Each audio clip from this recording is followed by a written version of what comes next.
ఏసంటే ఎవరో తెలుసా, ప్రేమంటే ఎవరో తెలుసా, దేవుడంటే ఎవరో తెలుసా, త్యాగమంటే ఎవరో తెలుసా.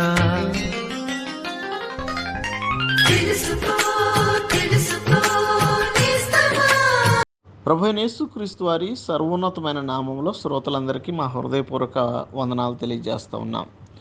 యోహాను సువార్త 12వ అధ్యాయము 14-15 వచనాలు. సియోను కుమారి భయపడకము, ఇదిగో నీ రాజు గాడిద పిల్ల మీద ఆసీనుడై వచ్చుచున్నాడు అని రాయబడిన ప్రకారం యేసు ఒక చిన్న గాడిదను కనుగొని దాని మీద కూర్చుండెను.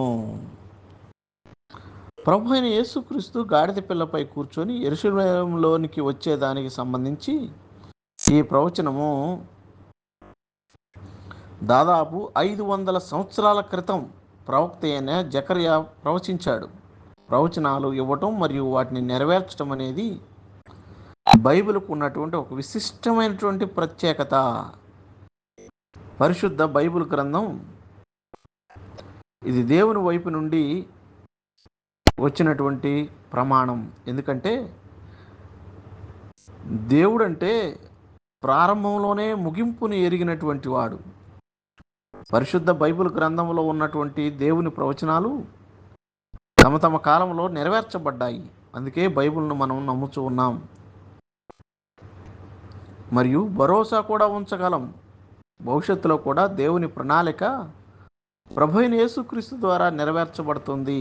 పాత నిబంధన గ్రంథంలో ప్రభు అయిన యేసుక్రీస్తుని గురించి ఇవ్వబడిన దాదాపు 300 పైగా ప్రవచనాలు నెరవేర్చబడ్డాయి.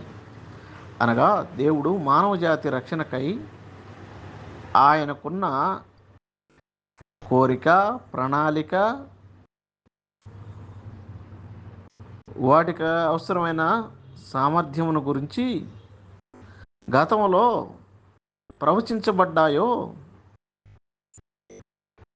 అవన్నీ యేసుక్రీస్తునందు నెరవేర్చబడ్డాయి.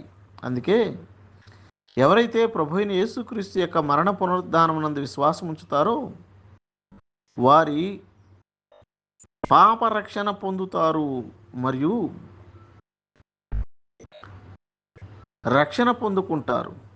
ఇలా దేవుని చేత ప్రమాణం చేయబడి నెరవేర్చబడుచున్న దేవుడిచ్చుచున్న రక్షణ నుండి ఎంతకాలం నీవు దూరంగా ఉంటావు? ఒకసారి ఆలోచించు.